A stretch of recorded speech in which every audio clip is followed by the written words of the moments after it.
Hello दोस्तों, आप लोगों का स्वागत है फिर से हमारे इस यूट्यूब चैनल पे। मैं हूं आपको दोस्त और एजुकेटर रूपेश कुमार। तो आज हम देखने वाले हैं वर्क के बारे में, क्या होता है कार्य। ठीक है, इससे पहले भी मैंने बहुत सारे वीडियो लेक्चर अपलोड कर चुका हूं, जिसमें एंथैल्पी, एनर्जी हो गया आपका, और साथ ही साथ स्टेट फंक्शन, पाथ फंक्शन के बारे में मैंने एक्सप्लेन कर दिया हूँ। ठीक है, तो आज हम देखने वाले हैं, आज हमारा जो टॉपिक है वर्क, कार्य। तो आज हम ये वाला जो होता है W = -P∇V या फिर W = +P∇V, उसको हम समझेंगे कैसे ये आता है। ठीक है, तो सबसे पहले समझते हैं वर्क होता क्या है, कार्य होता क्या है। तो work is a mode of energy transfer from और टू द सिस्टम। ठीक है, तो क्या होता है, एनर्जी का ट्रांसफ़र है ना, किसमें, सिस्टम से या सिस्टम पर, तंत्र पर। ठीक है, to make some net changes in the state of the system. अगर हमें किसी सिस्टम के स्टेट को, मान लो सिस्टम ये हमारा सिस्टम है, ये भी ए स्टेट पे है। अगर हम सिस्टम बी स्टेट में सिस्टम को चेंज करना चाहते हैं तो हमें क्या करना पड़ेगा, कुछ अमाउंट ऑफ इसमें एनर्जी देना पड़ेगा। एनर्जी देंगे तभी मान लो यहाँ से हम, है ना, एक एनर्जी दे रहे हैं या फिर फोर्स दे रहे हैं बोल सकते हैं, क्योंकि हम किसी पे बल लगाएंगे, फोर्स लगाएंगे तो हमें एनर्जी देना पड़ेगा, एनर्जी के साथ ही लगेगा। तो एनर्जी देंगे या फोर्स लगाएंगे तो क्या होगा, सिस्टम का स्टेट जो है वन स्टेट से दूसरा स्टेट चेंज होगा, कुछ ना कुछ तो सिस्टम के स्टेट में क्या होगा, चेंज होगा। तो यही क्या है हमारा एनर्जी ट्रांसफ़र, जिससे सिस्टम के स्टेट में सब नेट चेंज हो, तो उसको हम बोलते हैं वर्क। किसके थ्रू, हम फोर्स लगाएंगे। तो सब सिंपल से अगर ले लेते हैं कॉन्सेप्ट, अगर इसको अगर हम इस सिस्टम को या फिर इस पत्थर है मान के चलेंगे, इसको अगर इसको हमें डिस्प्लेस करना है, यहाँ से यहाँ तक पहुँचाना है, तो हमें क्या करना पड़ता है, फोर्स लगाना पड़ता है ना। तो जो फोर्स लगाते हैं वही क्या है हमारा, इसके थ्रू इस यहाँ से यहाँ तक इसका जाना ही क्या है, कार्य कहलाता है, वर्क कहलाता है। तो सिंपल सा, work is a mode of energy transfer. Energy का ट्रांसफ़र होना है एक स्टेट से दूसरे स्टेट में, मतलब सिस्टम से या फिर सिस्टम पर, क्योंकि सिस्टम है, हम सिस्टम पे क्या लगा रहे हैं, एनर्जी लगा रहे हैं, है ना। सिस्टम पे क्या लगा रहे हैं, एनर्जी लगा रहे हैं as a form of work. तो वही एनर्जी हमें किस फॉर्म में मिलेगा, वर्क। वहाँ पे क्या होगा, जब हम एनर्जी लगाएंगे यहाँ पे सिस्टम पे, फोर्स लगाएंगे, तो हमें क्या मिलेगा, कार्य मिलेगा। तो work is a mode of energy transfer from और टू द सिस्टम, या तो सिस्टम पर या सिस्टम से भी हम कार्य ले सकते हैं।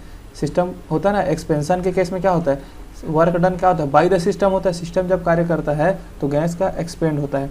वैसे अगर गैस को हम कंप्रेस करना चाहें तो work done on the system होता है। तो उससे क्या होता है, सिस्टम के जो स्टेट है उसमें नेट चेंज होता है। सिंपल वे में, सिस्टम के स्टेट में अगर हमें चेंज करना है, कोई परिवर्तन करना है, तो हमें एनर्जी देना पड़ेगा। वही एनर्जी क्या होगा, वर्क के फॉर्म में हमें मिलेगा, कार्य के फॉर्म में मिलेगा। यही होता है वर्क। ठीक है, अब देखते हैं, no work is being done when system is in equilibrium. अगर सिस्टम इक्विलिब्रियम पे है, मान लो ये सिस्टम हो गया, है ना, ये सिस्टम है हमारा, ये सब क्या हो गया, सराउंडिंग्स। तो सिस्टम और सराउंडिंग्स के बीच क्या है, इक्विलिब्रियम पे है ना, साम्यावस्था में दोनों के बीच एनर्जी ट्रांसफ़र हो रहा है, सिस्टम से सराउंडिंग, सराउंडिंग से सिस्टम, एनर्जी क्या है, ट्रांसफ़र हो रहा है, इक्विलिब्रियम पे है, दोनों में एक दूसरे पे क्या है, म्यूचुअली इक्विलिब्रियम पे वो है। तब के केस में क्या होगा, कोई भी वर्क डन नहीं होगा। ये वाला पॉइंट आप याद रखेंगे, कोई भी वर्क नहीं होता है जब सिस्टम इक्विलिब्रियम पोजीशन पे होता है, सिस्टम के साथ, सराउंडिंग के साथ, जिसके भी साथ हो। तो क्या होगा, जब भी सिस्टम इक्विलिब्रियम पे होगा, साम्यावस्था पे होगा, तो वहाँ पे वर्क नहीं होगा, कोई भी कार्य नहीं होगा। ठीक है, यहाँ तक आप समझ गए होंगे। अब हम देखते हैं वर्क दो टाइप्स होता है ना। एक टाइप्स होता है हमारा इलेक्ट्रिकल वर्क। इलेक्ट्रिकल वर्क, अगर हम किसी इलेक्ट्रोड के थ्रू, आयंस के थ्रू अगर हम वर्क देखें या फिर, तो इसके थ्रू जो वर्क होता है उसको हम बोलते हैं इलेक्ट्रिकल वर्क। जैसे डेफिनेशन में अगर बोलूँ तो it is the work involve in reactions involving ions. जब रिएक्शंस में आयंस इन्वॉल्व होगा, जैसे NaCl ले लेते हैं हम, तो क्या बन रहा है, Na+ से और Cl-। तो यहाँ पर भी वर्क हो रहा है, कुछ ना कुछ कार्य हो रहा है। तो इस टाइप का आयंस जिसमें इन्वॉल्व हो ऐसे रिएक्शंस में, तो इससे जो वर्क होता है उसको हम इलेक्ट्रिकल वर्क बोलते हैं। तो इसका अगर देखेंगे वर्क डन अगर निकालेंगे इसका, है ना, इलेक्ट्रिकल वर्क से वर्क डन अगर निकालते हैं इसका, तो क्या होता है, EMF, electromotive force into quantity of electricity.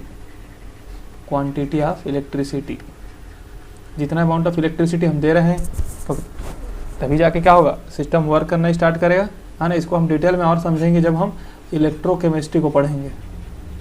Electrochemistry में इसके बारे में एक्सप्लेन किया गया है, EMF क्या होता है, और ये quantity of electricity, electrical work के बारे में हम इलेक्ट्रोकेमिस्ट्री में और डिटेल में देख लेंगे। तभी सिंपल है, वर्क डन होता है, इलेक्ट्रिकल वर्क जो होता है EMF, इलेक्ट्रोमोटिव फोर्स, है ना, इनटू क्वांटिटी ऑफ इलेक्ट्रिसिटी। ये अभी हमारा ज़्यादा इंपॉर्टेंट नहीं है। अगर हम थर्मोडायनेमिक्स के बेस में देखें तो हमें क्या पढ़ना है, प्रेशर वॉल्यूम वर्क। ये सेकेंड टाइप ऑफ वर्क है जिसको हमें यहाँ पे अच्छे से पढ़ना है। क्या है, प्रेशर वॉल्यूम वर्क दाब आयतन कार्य। सबसे इसको समझ लेते हैं पहले। It is the work involved in expansion or contraction of the gas against external pressure. कोई भी अगर एक्सटर्नल प्रेशर हम लगाएंगे गैस पे तो गैस क्या होगा, या तो गैस का एक्सपेंशन होगा, प्रसार होगा, या फिर गैस का कॉन्ट्रैक्शन होगा, संपीड़न होगा। तो उसी को हम क्या बोलेंगे, वर्क बोलेंगे। तो क्या कहलाता है वो, वर्क कहलाता है, प्रेशर वॉल्यूम वर्क। इसीलिए बोला गया है प्रेशर वॉल्यूम वर्क, क्योंकि प्रेशर के थ्रू हम वॉल्यूम को चेंज करेंगे। अभी मैं यहाँ पे आपको समझाने वाला हूँ। एक हम मान के चलते हैं, एक हम ले लेते हैं, एक हमारे पास है एक कंटेनर है ना, या आप एक सिलेंडर बोल देते हैं, कंटेनर या सिलेंडर ले लेते हैं। इसमें हम क्या किए हैं, एक पिस्टन लगा दिए हैं, ठीक है, फ्रिक्शनलेस वेटलेस एक पिस्टन लगा दिए हैं। ये हो गया पिस्टन। और इसमें क्या है, गैस मालिक्यूल को हम भर दिए हैं, ठीक है। इसमें गैस मालिक्यूल क्या है, इनक्लोज्ड है इस सिलेंडर में। क्लियर है यहाँ तक। अब जब पिस्टन लगा दिए हैं, अब देखो यहाँ पर अगर ये पिस्टन क्या है, फ्रिक्शनलेस है, घर्षण रहित पिस्टन है, ठीक है। तो इसमें क्या होगा, अगर हम बाहर से कोई एक्सटर्नल प्रेशर लगा रहे हैं, पी एक्सटर्नल बोलेंगे इसको, ठीक है। बाहर से हम कोई प्रेशर लगा रहे हैं पिस्टन पे, और यहाँ पे जो गैस है, इस अंदर में जो गैस भरा हुआ है वो भी क्या करेगा, पिस्टन पे नीचे की ओर से पीजी या फिर प्रेशर लगाएगा। पीजी से डिनोट कर रहे हैं गैस के द्वारा लगाया गया प्रेशर, ऊपर की ओर लगा रहे हैं पिस्टन पे। और जबकि एक्सटर्नल प्रेशर हम जो लगा रहे हैं पिस्टन के थ्रू या पिस्टन पर, वो क्या लगा रहे हैं, पी एक्सटर्नल ऊपर से लगा रहे हैं। अगर पिस्टन को यहीं पर रखना है या फिर यहाँ पर से आगे वो खिसकना नहीं, खिसके किस कंडीशन पे, जब P external is equal to P g होगा। जब दोनों क्या इक्वल होंगे तो पिस्टन मूव नहीं करेगा। तो लिख देते हैं पिस्टन नॉट मूव, ठीक है। समझ में आ गया। जब पी एक्सटर्नल क्या है, पीजी के इक्वल है, मतलब ये क्या बैलेंस में है, तो इसको हम क्या बोलते हैं, बैलेंस होता है। बैलेंस है किनके पीछे, अप्लाइंग एक्सटर्नल प्रेशर। बैलेंस है किसके बीच, अप्लाइंग एक्सटर्नल प्रेशर और गैस, जो गैस के द्वारा लगाया गया प्रेशर के थ्रू क्या है, बैलेंस पे। तो पिस्टन यहाँ पे मूव नहीं करेगा। तो इस गैस में जैसा वो ओरिजिनल कंडीशन है वैसा ही रहेगा, ना तो एक्सपेंशन हो रहा है ना ही इस पर कंप्रेशन हो रहा है। अब हम देखते हैं अगला कंडीशन। अगर पी एक्सटर्नल, ठीक है, ज़्यादा हो जा रहा है किससे, पीजी से, मतलब ये वाला जो फोर्स है आपको पी एक्सटर्नल जो ये वाला है ना, वो क्या हो जा रहा है, ज़्यादा हो जा रहा है। पी एक्सटर्नल ज़्यादा होगा तो क्या होगा, पिस्टन नीचे की ओर आएगा। पिस्टन क्या होगा, नीचे की ओर आएगा ना। जब पी एक्सटर्नल ज़्यादा हो रहा है, बाहरी प्रेशर ज़्यादा लग रहा है पीजी से, तो नीचे की ओर होगा। तो इसको हम क्या बोलेंगे, इस कंडीशंस पे होगा कंप्रेशन, ठीक है, कंप्रेशन बोलेंगे, या फिर संपीड़न, या फिर ये हो गया, ये वाला कॉन्सेप्ट समझिए, कंप्रेशन या फिर कॉन्ट्रैक्शन भी बोल देते हैं, ठीक है। अब अगला हम देखते हैं, अगला कंडीशन क्या हो सकता है, P external is less than PG. अगर गैस का प्रेशर ज़्यादा है ऊपर की ओर, ये वाला जो अमाउंट ऑफ प्रेशर अगर ज़्यादा हो रहा है इसका, तो क्या होगा, ऊपर की ओर पिस्टन को धकेलेगा। तो इससे क्या होगा, गैस पिस्टन यहाँ तक, यहाँ पहुँच गया, मान के चलेंगे पिस्टन यहाँ पर पहुँच गया। जब ये वाला प्रेशर ज़्यादा है, पीजी ज़्यादा है, ऊपर की ओर प्रेशर ज़्यादा लग रहा है ये वाला, तो पिस्टन कहाँ से कहाँ पहुँच गया, यहाँ पहुँच गया। तो इससे क्या हो रहा है, गैस हमारा यहाँ पर एक्सपेंड हो रहा है, तो इसको बोलेंगे एक्सपेंशन, प्रसार हो रहा है। समझ में आ गया होगा। जब एक्सटर्नल प्रेशर ज़्यादा था तो पिस्टन मान के चले यहाँ आ गया, तो हमारे पास क्या हुआ, यहाँ तक पिस्टन, तो ये क्या हो, कंप्रेस हो गया। जो गैस पहले इतना दूर तक था अब वो इतने में रुक गया है ना, तो कंप्रेस हो गया, कंप्रेशन बोलते संपीड़न। लेकिन जब पीजी ज़्यादा था तो हमारा पिस्टन यहाँ तक चला गया, तो हमारा गैस यहाँ से यहाँ तक क्या हो गया, एक्सपेंड हो गया, यहाँ से यहाँ तक पूरा एक्सपेंड हो गया। तो इसको हम बोलेंगे एक्सपेंशन, प्रसार। तो पी एक्सटर्नल और पीजी के बारे में मैंने यहाँ पे डिटेल में एक्सप्लेन कर दिया। ये कब हो रहा है, ये दोनों इक्वल था तब, और ये दोनों कंडीशंस कब हो रहा है, जब P external not equal PG, मतलब दोनों में जब बैलेंस नहीं है, पीजी और पी एक्सटर्नल जो है वो दोनों इक्वल नहीं है, तब होगा दो कंडीशन, कंप्रेशन और एक्सपेंशन। अब हम देख लेते हैं वर्क क्या होता है, pressure volume work. Work is equal to होता है फोर्स इनटू डिस्प्लेसमेंट, डिस्प्लेसमेंट है ना, बल इनटू डिस्प्लेसमेंट, ये हो गया। और फोर्स क्या होता है, अगर हम प्रेशर देखें, प्रेशर का फार्मूला होता है दाब is equal to force by area, ठीक है। तो फोर्स इज इक्वल टू क्या हो जाएगा, प्रेशर इनटू एरिया, ठीक है। तो यहाँ पे लिख देता हूँ P प्रेशर का, ये हो गया एरिया, ये हो गया डिस्प्लेसमेंट, या फिर इसको डायरेक्टली मैं L लिख देता हूँ, क्योंकि डिस्प्लेसमेंट क्या है, एक डिस्टेंस ही है। जो पिस्टन कितना डिस्प्लेस हुआ ना, जो पिस्टन था पहले इस पोजीशन पे था, पिस्टन क्या था, पहले जिस पोजीशन पे था पिस्टन, इस पोजीशन पे पिस्टन था, अगर कंप्रेस हुआ तो यहाँ पे आ गया था वो, और अगर एक्सपेंड हुआ तो यहाँ पे चला गया था। समझ गया ना यहाँ तक? तो यही है, तो इसको मैं एल से डिनोट कर देता हूँ, डिस्प्लेसमेंट को एल लिख देता हूँ। ठीक है, यहाँ तक समझ में आ गया? Pressure into area into L. अब देखो एरिया क्या होता है, एरिया होता है एल स्क्वायर, है ना, लेंथ इंटू ब्रेड्थ होता है, लंबाई गुणा चौड़ाई होता है, तो एल का स्क्वायर हो गया। तो यहाँ पे क्या लिखेंगे, P is equal P into L का स्क्वायर इंटू एल, तो P इंटू एल का क्यूब, है ना, एल का क्यूब। एल का क्यूब ही क्या होता है, वॉल्यूम है ना, एल क्यूब हो गया मतलब वॉल्यूम हो गया वो। तो work is equal to P into delta V लिख देंगे, क्योंकि यहाँ पे हमारा वॉल्यूम चेंज हो रहा है ना। वॉल्यूम क्या है, volume is equal to V2 minus V1। ये हमारा इनिशियल वॉल्यूम,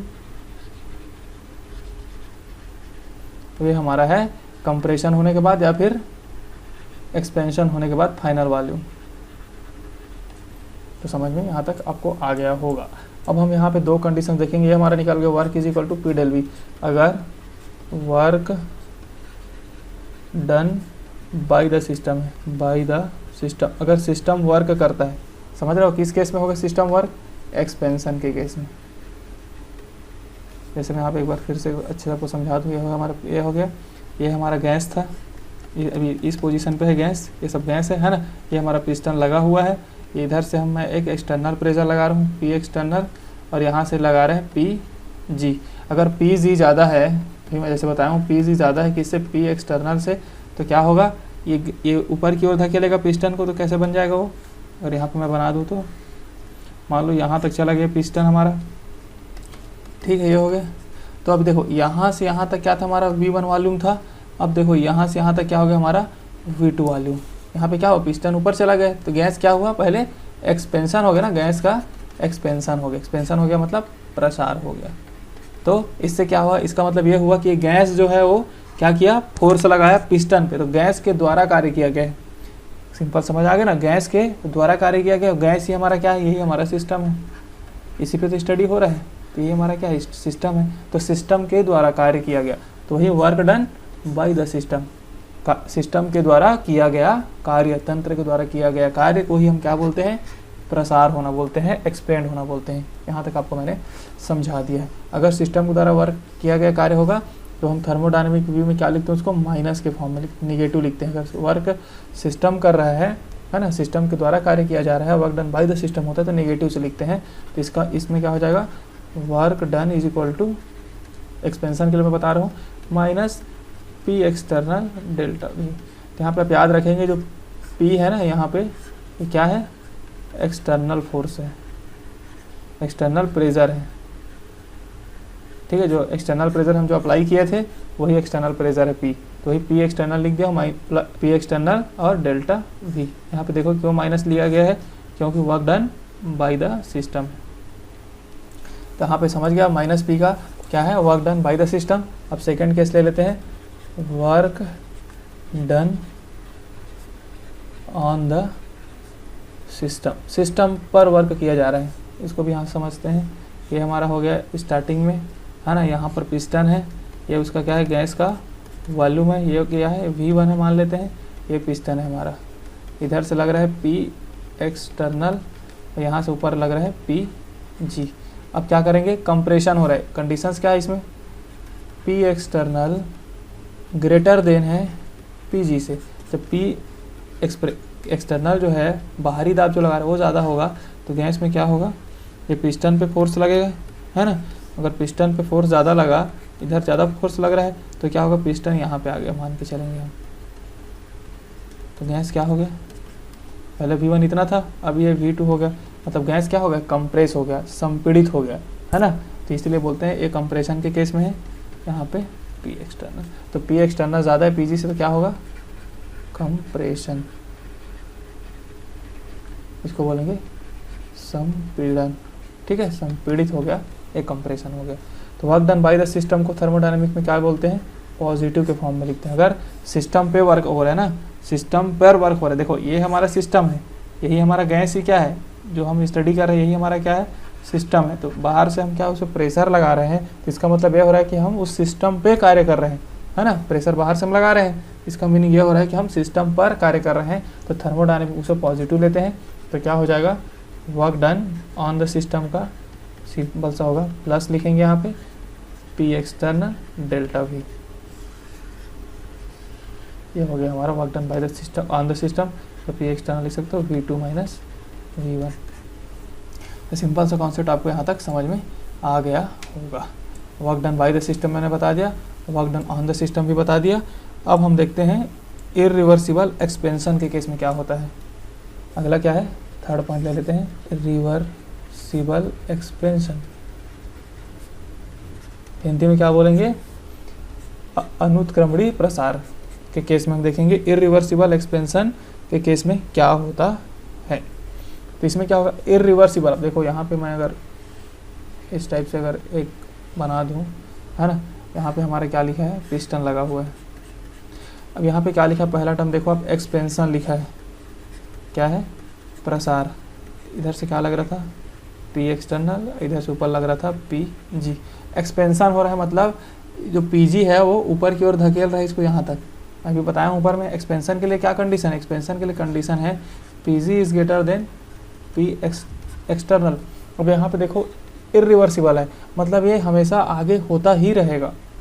इरिवर्सिबल मतलब क्या है, अनुत्क्रमणीय, वापस तो होना नहीं है फिर से, मतलब ऐसा नहीं कि पी एक्सटर्नल ज़्यादा हो जाएगा तो फिर से वापस वो पिस्टन नीचे तरफ आ जाएगा, ऐसा कोई चांसेस नहीं। इरिवर्सिबल है मतलब हमेशा पी जी ऑलवेज, इसको ऑलवेज लिख लेते हैं ना, क्या होगा, ऑलवेज पी जी क्या होगा, पी एक्सटर्नल से ज़्यादा होगा। मतलब हमेशा प्रेशर बहुत ही ज़्यादा है गैस का, तो गैस जैसे प्रेशर ज़्यादा है मतलब हमेशा ये क्या है, इरिवर्सिबल एक्सपेंशन ही होगा हमेशा।